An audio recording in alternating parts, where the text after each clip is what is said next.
In front of me is Xiaomi 14 Ultra, and today I would like to show you how you can manage vibration settings. Begin by launching settings and scrolling down to access sound and vibration.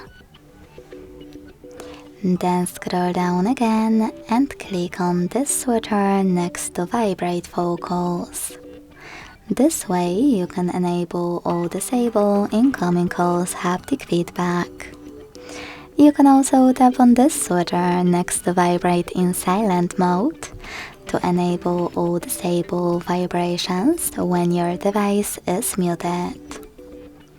When you're ready, scroll down and click on this switcher next to haptic feedback to switch on or off haptic response for gestures and system controls.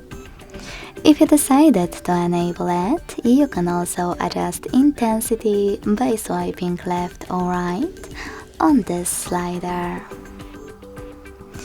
Thanks so much for watching. If you enjoyed this video, don't forget to leave a like, comment and subscribe.